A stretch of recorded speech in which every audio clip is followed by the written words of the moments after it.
الحمدللہ رب العالمین والصلاة والسلام علی رسولہ محمد وآلہ واصحابہ اجمعین اما بعد فاعوذ باللہ من الشیطان الرجیم بسم اللہ الرحمن الرحیم یا ایہا الذین آمنوا اوفوا بالعقود۔ سورہ المائدہ مدنی سورت ہے، ہجرت کے بعد نازل ہوئی۔ سورت کا موضوع بھی مدنی صورتوں والا ہے۔ شروع میں اللہ تعالیٰ نے وعدوں کی پابندی پورا کرنے کا حکم دیا، اس کے بعد اللہ نے جو حرام جانور ہیں ان کا تذکرہ کیا، اس کے بعد دین کے مکمل ہونے کا بیان ہے، شکار کے احکام ہیں، وضو غسل تیمم کا بیان ہے، بنی اسرائیل کی حجت بازیاں اور بہت بڑی غلط بات ان کا کہنا اس کا بیان ہے، آدم علیہ السلام کے 2 بیٹوں کا تذکرہ ہے، وسیلے کا مسئلے کا ذکر ہے، حدود اللہ کا بیان ہے، خاص طور پر چوری کے متعلق اور اسلامی حکومت کے بغاوت کے متعلق۔ اس کے بعد یہود و نصارہ کے حالات ہیں اور یہود و نصارہ سے دوستی نہیں کرنی، اور اس کے بعد جو دین کو چھوڑ جائیں گے ان کا اپنا نقصان ہے۔ اس کے بعد اللہ نے رسول اللہ صلی اللہ علیہ وسلم کو تسلی دی کہ لوگوں سے ڈرنے یا لالچ میں آنے کی ضرورت نہیں ہے۔ اس کے بعد مشرک کے متعلق بیان ہے، اور اس کے بعد بنی اسرائیل پر جو نبیوں رسولوں کی لعنت ہے اس کا بیان ہے۔ اس کے بعد پہلی ہجرت حبشہ جو ہوئی اس کا بیان ہے۔ اس کے بعد جو اللہ تبارک و تعالیٰ نے قسم کے احکام بیان کیے ہیں۔ اس کے بعد شراب جوئے کی اور غیر اللہ کی جو نظر ہے اس کی حرمت کا بیان ہے۔ اس کے بعد شکار کے متعلق بات ہے، پھر عیسیٰ علیہ السلام کا تذکرہ، ان کے معجزات، اور آخرت میں میدان محشر میں جو عیسیٰ علیہ السلام کی پیشی ہے اللہ کے سامنے اس کا ذکر ہے۔ سورت کا نام المائدہ ہے اس لیے کہ المائدہ کا معنی بھرا ہوا دسترخوان، چونکہ عیسیٰ علیہ السلام کی قوم نے ان سے مطالبہ کیا تھا کہ ہمارے لیے اللہ تعالیٰ سے دعا کرو ایک بھرا ہوا دسترخوان کھانوں کا اترے، ہم اس دن کو اپنے لیے عید بنا لیں۔ چونکہ اس واقعے کا تذکرہ ہے سورت میں، اس لیے سورت کا نام ہے المائدہ۔ مائدہ کا معنی بھرا ہوا دسترخوان۔ اللہ تعالیٰ نے سورت کے شروع میں فرمایا اے ایمان والو وعدوں کو پورا کرو، چاہے وعدے اللہ سے ہیں، یہ کلمہ بھی تو وعدہ ہے، لا الہ الا اللہ محمد رسول اللہ، یا اللہ تیرے بغیر کسی کی عبادت نہیں کریں گے اور تیرے نبی کے بغیر کسی کی اطاعت نہیں کریں گے۔ اللہ سے کیے ہوئے وعدے پورے کرو، بندوں سے کیے ہوئے وعدے خرید و فروخت میں، لین دین میں، شادی نکاح میں ان کی پابندی کرو۔ حدیث میں آتا ہے جو وعدہ کی پابندی نہیں کرتا وہ منافق ہے۔ اس کے بعد اسلام کا ایک اصول بیان ہوا ہے کہ تعاونوا علی البر والتقوی ولا تعاونوا علی الاثم والعدوان۔ نیکی کے اندر صلہ رحمی، حقوق العباد کے اندر لوگوں کے ساتھ حسن سلوک میں تعاون کرو ایک دوسرے سے، اور اللہ تعالیٰ کی نافرمانی، گناہ کی زندگی، فسق و فجور میں اس میں لوگوں تعاون نہ کرو۔ اور جب نیکی کے احکام کا مسئلہ ہو، اللہ تعالیٰ کے دین کی سربلندی کے لیے، وہ نماز ہے، جہاد ہے، دعوت تبلیغ ہے، زکوٰۃ کا کوئی بھی نظام ہے، اس میں تعاون کرو۔ اور جو لوگوں پر ظلم و زیادتی ہے اور ان کا حقوق پر ڈاکہ ڈالنا ہے اور ان پر کو ظلم ہے یا پریشان ہے، اس میں تعاون نہ کرو۔ اس کے بعد اللہ تبارک و تعالیٰ نے بیان کیا کہ یہ دین مکمل ہے۔ الیوم اکملت لکم دینکم واتممت علیکم نعمتی ورضیت لکم الاسلام دینا۔ یہ آدم علیہ السلام سے انسانیت شروع ہوئی۔ انسانیت جیسے بچہ پیدا ہوتا ہے نا، بچپن اور لڑکپن، پھر جوانی، پھر پختہ عمر آتی، ایسے انسانیت ابتدا میں تھی تو تھوڑی سی ہدایت آئی، پھر انسانیت آگے بڑھی، کچھ اور کام آ گئے، پھر انسانیت آگے بڑھتی گئی، یہ کام آتے گئے۔ رسول اللہ صلی اللہ علیہ وسلم کے دور میں انسانیت پختہ عمر کو پہنچ گئی تو دین مکمل ہو گیا۔ دین جو اللہ نے سلسلہ شروع کیا تھا وہی بھیجنے والا، وہ اللہ نے مکمل کر دیا، اور یہ ایت اتاری الیوم اکملت لکم دینکم واتممت علیکم نعمتی ورضیت لکم الاسلام دینا۔ میں نے آج دین مکمل کر دیا، اور مکمل وہ ہوتا ہے جس میں نہ کچھ چیز داخل ہو سکے اور نہ نکل سکے، اور میں نے تمہارے لیے ضابطہ حیات، قانون، دستور العمل، زندگی گزارنے کا طریقہ اسلام کو پسند کیا ہے۔ ایک یہودی کہنے لگا کہ اے عمر فاروق رضی اللہ تعالیٰ عنہ، تمہارے پاس ایک آیت ہے، اگر ہمارے پاس ہوتی نا ہم اس دن کو عید بنا لیتے۔ کہا کون سی آیت؟ کہا یہ الیوم اکملت لکم، کیونکہ ہمارا دین مکمل نہیں ہوا، تمہارا دین مکمل ہے۔ عمر فاروق رضی اللہ تعالیٰ نے کہا مجھے پتہ ہے یہ آیت کب نازل ہوئی، جمعے کا دن تھا اور حج کا دن تھا، یوم عرفہ، مطلب ہے یہ پہلی ہمارے لیے عید ہے۔ اس کے بعد شکار کے احکام ہے۔ شکار کے متعلق اللہ تعالیٰ نے یہ بات بیان کی رسول صلی اللہ علیہ وسلم کے اپنی حدیث کے اندر بھی کہ جانور سکھایا ہوا ہونا چاہیے۔ کتا ہے شکاری، چیتا ہے، باز ہے، کوئی بھی چیز پرندہ ہے سکھایا ہوا ہو۔ سکھائے ہوئے کی نشانی کیا ہے؟ مالک بلائے آ جائے، روک کے ڈانٹے رک جائے، یہ پہلی شرط ہے کہ جانور سکھایا ہوا ہو۔ دوسری شرط بسم اللہ پڑھ کے چھوڑو، بسم اللہ پڑھ کے چھوڑو۔ اگر وہ جانور کو اس نے پکڑا، جانور مر گیا، حلال ہے تمہارے لیے، اگر زندہ ہے اس کو ذبح کرو۔ اور تیسری شرط یہ ہے کہ وہ جو جانور ہے نا، کتا یا کوئی، وہ خود نہ کھائے۔ اگر اس نے خود کھایا پھر تم نہیں کھا سکتے، کیونکہ اس نے اپنے لیے پکڑا ہے۔ اگر وہ پکڑے اور نہ کھائے تو تم کھا سکتے ہو۔ یہ تین شرطیں ہیں، جانور سکھایا ہوا ہو، بسم اللہ پڑھ کے چھوڑو، اور وہ خود نہ کھائے۔ اگر وہاں آپ پہنچے، وہاں ایک اور کتا کھڑا تھا تو آپ نہ کھائیں، کیا پتہ کس کتے نے پکڑا۔ اگر کچھ دنوں کے بعد شکار ملا، پانی میں گرا ہوا تھا، نہ کھاؤ۔ کچھ دنوں کے بعد ملا، اس میں بو پیدا ہو چکی تھی، نہ کھاؤ۔ اگر ہندو سکھ مسلمان کا کتا چھوڑے گا تو جانور حلال نہیں ہوگا، کیونکہ وہ ہندو ہے، سکھ ہے۔ ہندو سکھ کا کتا سکھایا ہوا مسلمان چھوڑے بسم اللہ پڑھ کے، وہ شکار حلال ہے۔ اس کو آپ چھری کی طرح سمجھیں، ہندو سکھ کی چھری مسلمان لے کے ذبح کرے گا، ذبح حلال ہے۔ مسلمان کی چھری ہندو سکھ لے کے کرے گا تو نہیں۔ اس کے بعد اللہ تبارک و تعالیٰ نے وضو، تیمم، غسل کے مسائل بیان کیے۔ غسل دو قسم کا ہے، ایک غسل ہوتا ہے ویسے نہانا، گرمی دور کرنے کے لیے، صفائی کے لیے، اس کی کوئی شرط نہیں اسلام میں۔ ایک غسل ہے پاک ہونے کے لیے، لڑکی لڑکا سوئے، جوان تھے، احتلام ہو گیا، غسل فرض ہو گیا۔ شادی شدہ ہیں، ملے آپس میں، غسل فرض ہو گیا۔ ماہانہ پیریڈ آیا عورت کو، ختم ہوا بلڈ کا، غسل فرض ہے۔ بچہ اللہ نے دیا، ختم ہوا بلڈ، اس کے بعد غسل فرض ہے۔ یہ غسل جو ہے نا پاک ہونے کے لیے، اس کے لیے یہ طریقہ ہے کہ سب سے پہلے آپ استنجا کریں، گندگی کو دور کریں، بایاں ہاتھ استعمال کریں، اور اپنی شرمگاہ کو اچھی طرح صاف کریں، ارد گرد رانوں کو اچھی طرح صاف کر لیں۔ اگر آپ صابن لگا کے اچھی طرح صفائی کر لیں تو یہ بہت اچھی بات ہے، تاکہ دوبارہ یہاں ہاتھ نہ لگانا پڑے۔ اس کے بعد بایاں ہاتھ جو ہے مٹی پر یا صابن سے آپ اس کو صاف کریں، پھر وضو کریں۔ وضو کا کیا طریقہ ہے کہ یہ دونوں ہاتھ جو ہے نا یہ دھوئیں، انگلیوں کو خلال کریں، پہنچے گھٹ تک۔ اس کے بعد آپ کلی کریں۔ کلی کے دو طریقے ہیں، ایک ہے کہ یہ پانی لیں، آدھا منہ میں آدھا ناک میں، آدھا منہ میں آدھا ناک میں، آدھا منہ میں آدھا ناک میں۔ اگر ایسے نہیں کر سکتے تو علیحدہ علیحدہ اچھی طرح منہ صاف کریں، مسواک کی بڑی فضیلت ہے۔ اور پانی ناک میں چڑھائیں، مبالغہ کریں، لیکن روزے کی حالت میں نہیں، بائیں ہاتھ سے صاف کریں، اچھی طرح صفائی ہو، کم از کم ایک دفعہ، زیادہ زیادہ 3 دفعہ۔ اس کے بعد اپنا جو ہے نا آپ چہرہ دھوئیں، جہاں سے سر کے بال ختم ہوتے ہیں ٹھوڑی کے نیچے تک، دائیں سے بائیں تک، کانوں کی لو تک، یہ چہرہ ایک دفعہ دھونا ضروری ہے، اور اگر زیادہ زیادہ تو 3 دفعہ۔ اور اس کے بعد جو ہے نا آپ دایاں ہاتھ جو ہے وہ دھوئیں، کونی سمیت اچھی طرح، اور انگلیوں کا پھر خلال کریں، ایسے پھر بایاں دھوئیں اچھی طریقے سے۔ اور اس کے بعد جو ہے نا آپ پانی لیں، دایاں ہاتھ سے بائیں پہ ڈال کے سر کے بال جہاں سے شروع ہوتے ہیں آخر گدی تک، جہاں بال ختم ہوتے ہیں اگنے، وہاں سے اس سے بعد یہاں تک، یہ ہے پورا مسح۔ اگر آپ پورے سر پہ مسح نہیں کرنا چاہتے، آپ نے پگڑی باندھی ہوئی ہے، آپ کے سر پہ ٹوپی ہے، رومال ہے، چوتھا حصہ ننگا کر لیں، اور دوپٹہ نہیں اتارنا چاہتی، چوتھا سر کا حصہ جو ہے وہ ننگا کرے، چوتھے باقی جو کپڑے کے اوپر کرے۔ اور اس کے بعد جو ہے یہ کانوں کے اندر شہادت والی انگلی ڈالے، اور یہ انگوٹھا جو ہے کانوں سے پیچھے، جو سر کے لیے پانی لیا تھا اسی سے آپ کانوں کا مسح کر سکتے ہیں، اور اگر علیحدہ لیں تو تب بھی ٹھیک ہے۔ اس کے بعد گردن وغیرہ کا کوئی مسئلہ نہیں۔ کانوں کے مسحوں کے بعد پاؤں دھونا ہے دایاں اچھی طرح ٹخنے سمیت، اور انگلیوں کو خلال کر، کوئی خاص انگلی نہیں مارنی، کوئی بھی انگلی ہو، انگلیوں کا دایاں اور بائیں، یہ آپ کا وضو ہو گیا۔ لیکن اگر آپ غسل کر رہے ہیں پاک ہونے کے لیے تو مسح نہیں کریں گے، کیونکہ مسح کے لیے تو پانی ڈالنا ہے نا، تو جب آپ دھو لیں گے مسح کی باری آئے گی تو آپ پانی ڈالیں گے سر پہ، ایک دفعہ ڈالیں گے اچھی طرح، بالوں کو تر کریں گے، جڑیں بھی تر ہو جائیں، دوبارہ پھر ایسے کریں گے، تیسری دفعہ پھر ایسے کریں گے، اور پانی اگر بہہ جاتا ہے وہاں سے تو پانی پاؤں دھو لیے تھے، اگر وہ پانی وہاں کھڑا ہو جاتا ہے تو وہاں سے ہٹ کے غسل کر کے ایک طرف جا کے پاؤں دے، تو 3 دفعہ سر میں ڈالنے کے بعد، چلو ڈالنے کے بعد، تر کرنے کے بعد، پھر آپ سارے جسم پہ پانی ڈالیں گے، اور دائیں طرف پہلے پھر بائیں طرف پورے جسم پر، ناف میں انگلی ماریں گے، گھٹنوں کو اچھی طرح انگلیوں ہاتھ پاؤں کو خلال کریں گے، کوشش کریں گے کوئی جگہ آپ کی جو ہے وہ خشک نہ رہے، یہ آپ کا غسل ہو گیا، آپ پاک ہو گیا۔ اگر نہاتے ہوئے آپ کا ہاتھ شرمگاہ کو نہیں لگا، آپ نے پہلے صفائی کر لی تھی، اسی وضو سے آپ نماز پڑھ سکتے ہیں، لیکن اگر ہاتھ لگ گیا تو آپ دوبارہ وضو کر لیں۔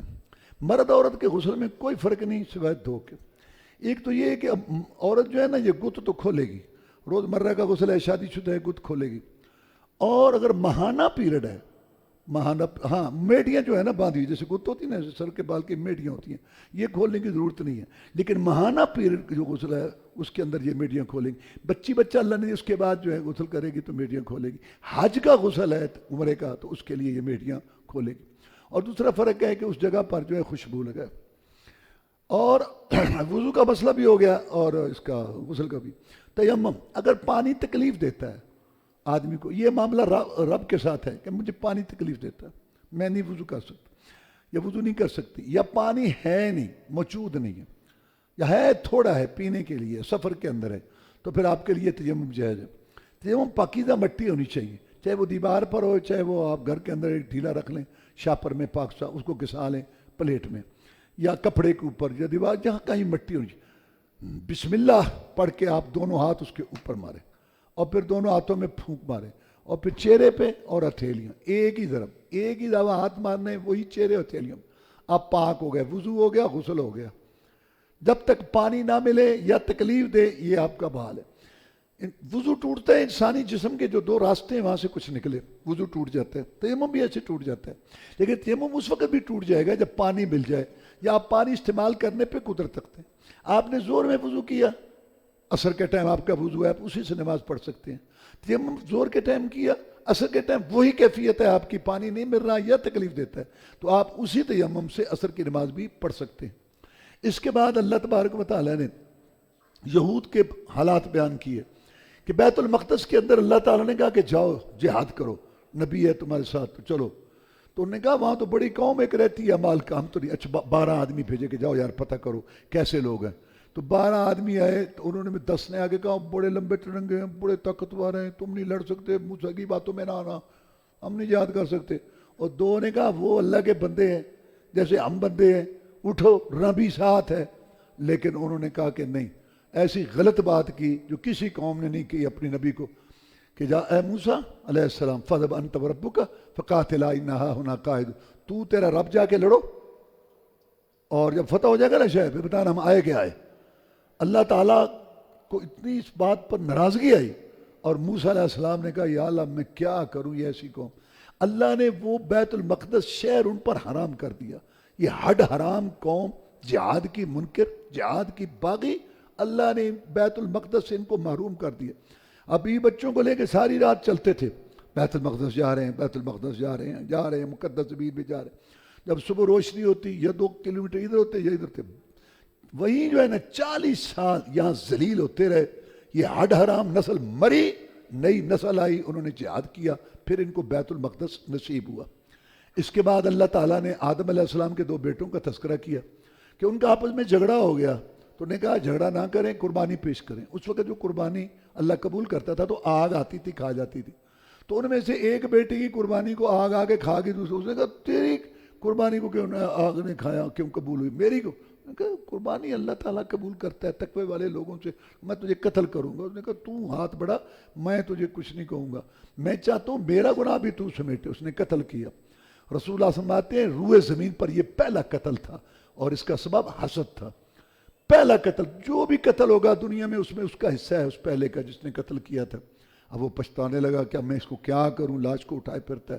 اللہ نے کوے 2 بھیجے، لڑے، ایک مرا، دوسرے کوے نے زمین کھود دلوایا. اس نے کہا ہو میں تو کوے سے بھی گیا گزرا ہوا.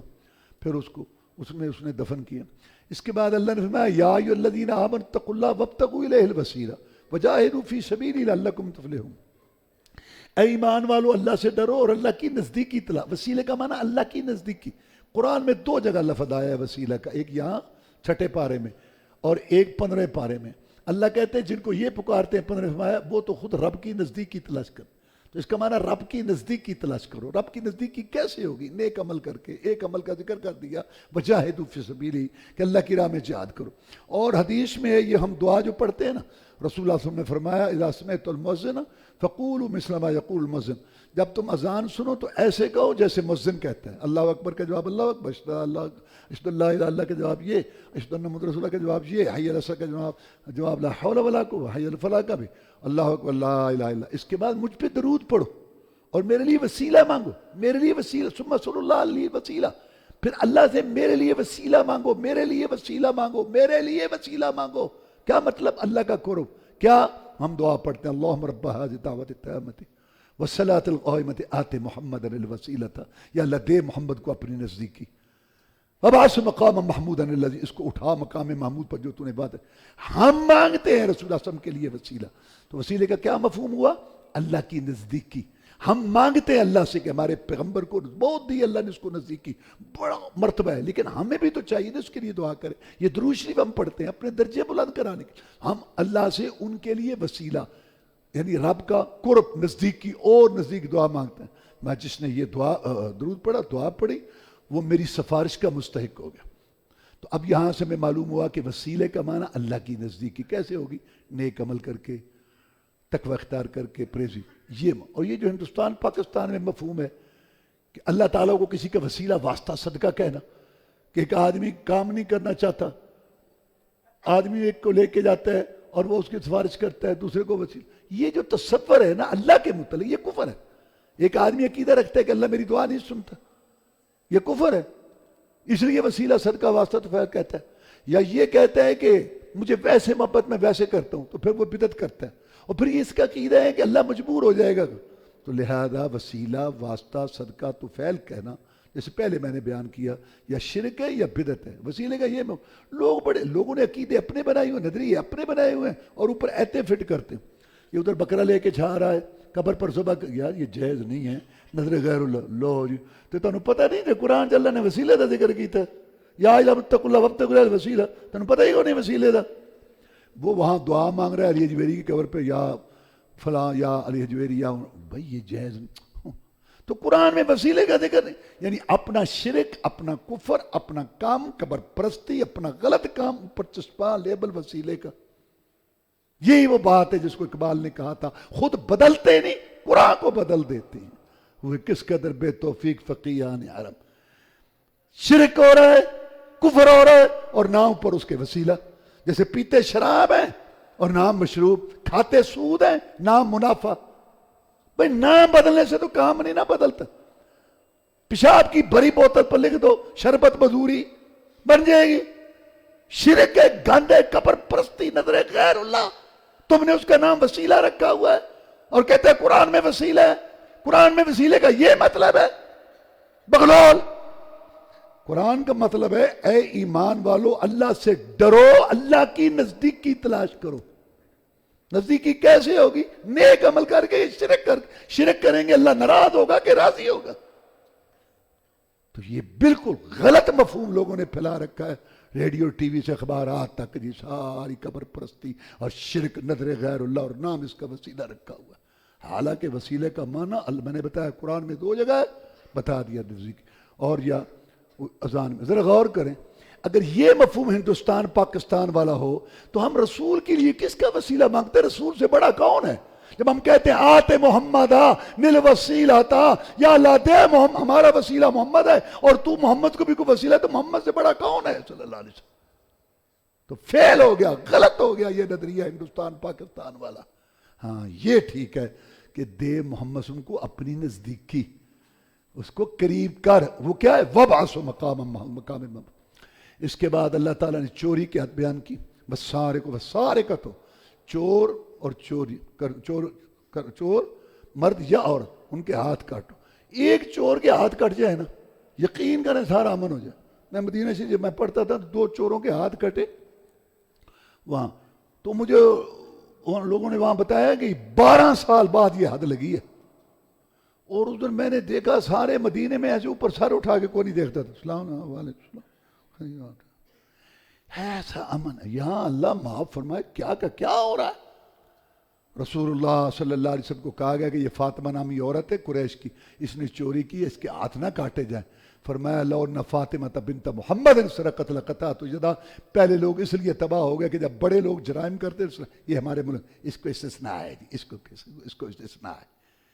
بڑے لوگ جب کرتے تھے تو ان کو چھوڑ دیتے تھے اور چھوٹوں پہ حد لگاتے تھے. اللہ کی قسم اگر فاطمہ محمد کی بیٹی بھی چوری کرتی میں اس کے بھی ہاتھ کاٹ دیتا. آگے اللہ نے فرمایا یا ایھا الذین آمنوا لا تتخذوا الیہود والنصارى اولیاء بعضهم اولیاء بعض، اے ایمان والو یہود و نصارہ کو اپنے دوست نہ بناؤ، یہ آپس میں ایک دوسرے کے دوست ہیں۔ اچھا جو دلیل یہ دیتے ہیں نا یہودیوں اور عیسائیوں سے دوستی کی، قرآن نے پہلے بیان کر دیا، فَتَرَى الَّذِينَ فِي قُلُوبِهِم مَرَضٌ يُسَارِعُونَ فِيهِمْ يَقُولُونَ نَخْشَىٰ أَن تُصِيبَنَا دَائِرَةٌ، کہتے ہیں کہ اگر ہم ان سے تعلق نہ جوڑے تو یہ نقصان پہنچائیں گے، قرآن بھی یہی کہتا ہے۔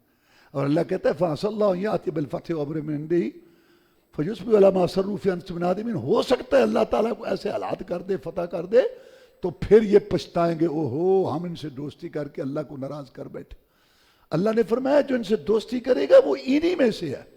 اللہ تبارک و تعالیٰ نے ارشاد فرمایا۔ اس کے بعد ایک واقعہ ہے، تم سکول کی کتابوں سے پڑھتے آ رہے ہو کہ رسول اللہ صلی اللہ علیہ وسلم ایک درخت کے نیچے سوئے ہوئے تھے، درخت کے ساتھ تلوار لٹک رہی تھی۔ ایک کافر دیکھ رہا تھا، اس نے آ کے تلوار اتاری، میان سے نکالی اور آپ کے اوپر تلوار سونت کے کہنے لگا، آپ لیٹے ہوئے تھے وہ کھڑا تھا، آپ کی آنکھ کھل گئی، کہنے لگا بڑے ترنگ میں آ کے کہنے لگا کہ اتخافنی، کیا تو مجھ سے ڈرتا ہے؟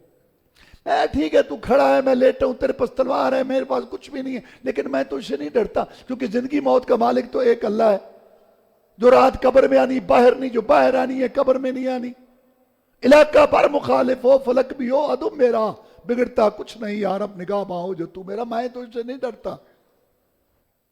اس نے کہا اچھا تو مجھ سے نہیں ڈرتا، میں یہ بناؤ کبھی نہیں، پھر تجھے کون بچائے گا مجھ سے؟ کہا ٹھیک ہے تو کھڑا ہے، میں لیٹا ہوں، تیرے پاس تلوار ہے، میں خالی ہاتھ ہوں، میں معاصرے گراؤ میں ہوں، لیکن اس وقت بھی جو میرا عقیدہ ہے، بھروسہ ہے اللہ پر، اس میں دراڑ نہیں آنے دوں گا۔ عابد معبود ساجد مسجود والا تعلق، میرا یہ یقین ہے حالات جیسے بھی ہیں اس وقت بھی میرا اللہ میری مدد کر سکتا ہے۔ یہی وقت ہوتا ہے مدد آنے کا، جب آپ طرف سے مایوسیاں ہو جائیں، ہر طرف سے جواب مل جائے، اللہ کہتا ہے میرے بندے میری طرف سے کوئی جواب نہیں۔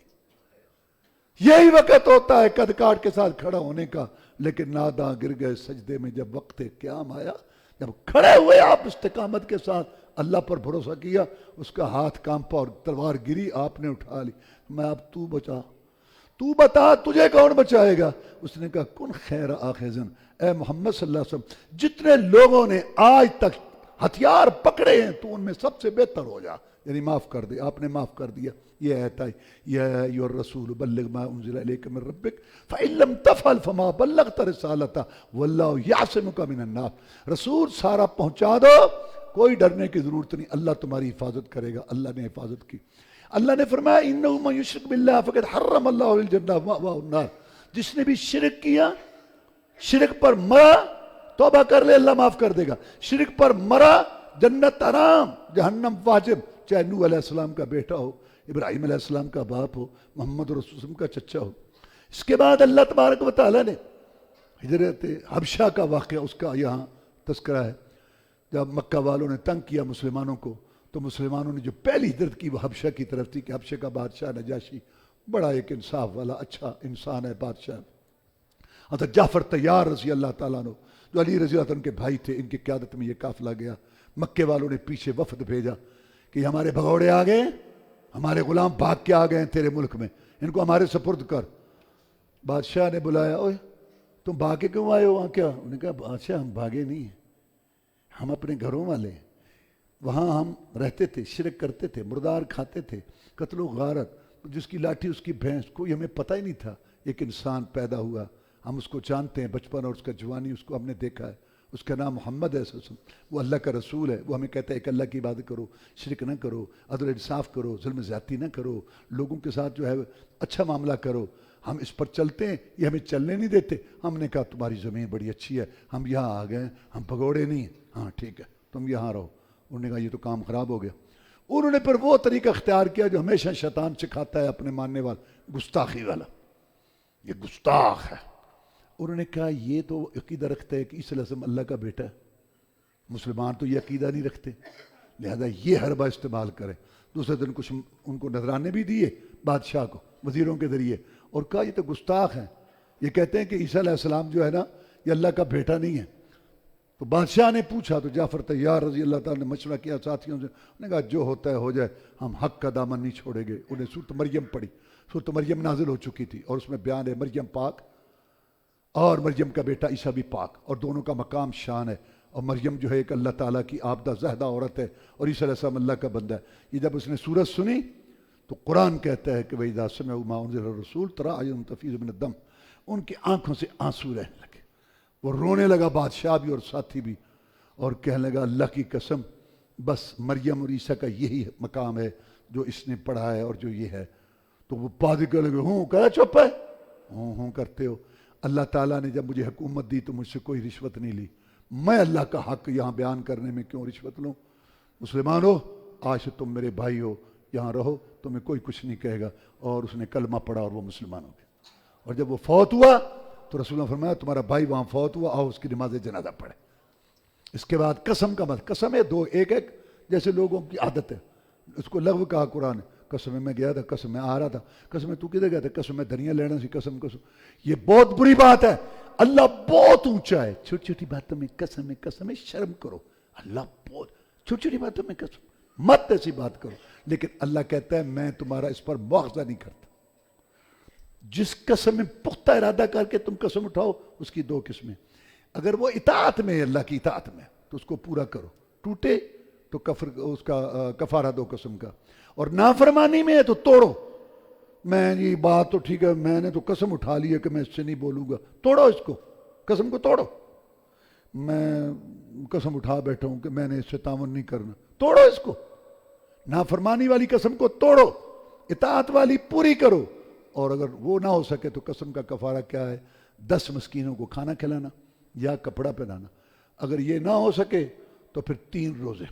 اس کے بعد اللہ تعالیٰ نے فرمایا یا ایھا الذین آمنوا انما الخمر والمیسر والانصاب والازلام رجس من عمل الشیطان فاجتنبوہ لعلکم تفلحون۔ اے ایمان والو، شراب، جوا اور یہ جو جگہ بنائی ہوئی ہیں اللہ کے علاوہ دوسروں کے لیے نظر نیاز چڑھاوے چڑھانے کی، اور یہ تیروں سے فال نکالنا، یہ پلید عمل ہے شیطان کا، اس کو چھوڑ دو اس کو۔ تو انہوں نے 3 تیر رکھے ہوئے تھے، ایک پہ کام کر، ایک پہ نہ کر، ایک پہ کچھ نہیں، ایسے تیر پھینکتے، فال نکالتے۔ تو یہ کفر ہے۔ ایسے جا رہا تھا اسلام آباد اور تو واپس آ گیا، کہتا ہاں میں جا رہا تھا، میں نے طوطے سے پوچھا جا رہے ہو، کہتا نہیں اسلام آباد نہیں جانا۔ یہ جو فال نکالتے ہیں طوطوں اور کبوں سے، یہ کفر ہے، نجس ہے، پلید عمل ہے۔ اس کے بعد اللہ تبارک و تعالیٰ نے سورت کے آخر میں عیسیٰ علیہ السلام کا تذکرہ کیا کہ قیامت کا دن ہوگا تو اللہ تعالیٰ عیسیٰ علیہ السلام سے پوچھیں گے وَإِذْ قَالَ اللَّهُ يَا عِيسَى ابْنَ مَرْيَمَ أَأَنْتَ قُلْتَ لِلنَّاسِ اتَّخِذُونِي وَأُمِّيَ إِلَٰهَيْنِ مِن دُونِ اللَّهِ، کیا تو نے کہا تھا ان کو کہ مجھے اور میری ماں کو معبود مشکل کشا بنا؟ اللہ کو تو سارا پتہ ہے، علیم بذات الصدور ہے، دھیری کالی کٹرات ہو، طوفان باد باران ہو، کالے پتھروں پر چلنے والی کالی چمٹی، مولا اس کا رنگ بھی دیکھتے ہیں، اس کے پاؤں کی آواز بھی سنتے ہیں۔ لیکن اللہ عدل و انصاف کے تقاضے پورے کرے گا، وہاں کھڑے ہوں گے عیسائی سارے، اللہ کہیں گے عیسیٰ تو نے کہا تھا ان کو کہ مجھے اور میری ماں کو معبود مشکل کشا عادت روا بنا لو۔ عیسیٰ علیہ السلام کہیں گے سبحانک، تو پاک ہے اس چیز کے، ما یکون لی ان اقول ما لیس لی بحق، مجھے تو لائق ہی نہیں ہے کہ یہ میں بات کہوں جس کا مجھے حق ہی نہیں ہے۔ میں تو وہی بات کہی تھی کہ میرا اور تمہارا رب ایک اللہ ہے، اسی کی عبادت کرو۔ جب تک میں تھا مجھے ان کا پتہ، جب میں آ گیا تو پھر مجھے تو کوئی پتہ نہیں کہ یہ کیا کرتے رہے۔ تو دیکھو نادان کی محبت، اپنے پیغمبر سے محبت کی، مشکل کشائی حاجت روائی میں اس کو پکارا، کہا یہ رزق دیتا ہے اور صحت دیتا ہے یسوع مسیح، اور اللہ کے سامنے پیشی کروا دی۔ اور مسلمان بھی ان کی روش پہ چل کے رسول اللہ صلی اللہ علیہ وسلم کو مشکل کشا عادت روا، یہ رزق دیتے ہیں، اولاد دیتے ہیں، صحت دیتے ہیں، تم بھی رب کے سامنے ان کی پیشی کروانا چاہتے ہو؟ اللہ تعالیٰ سمجھنے کی توفیق دے۔ اللہم اعز الاسلام والمسلمین، اللہم انصر الجہاد والمجاہدین، اللہم نجی اخواننا من السجون، اللہم اشف مرضانا ومرضى المسلمین، اللہم اکفنا بحلالک عن حرامک واغننا بفضلک عمن سواک، سبحان ربک رب العزة عما یصفون وسلام علی المرسلین والحمد للہ رب العالمین۔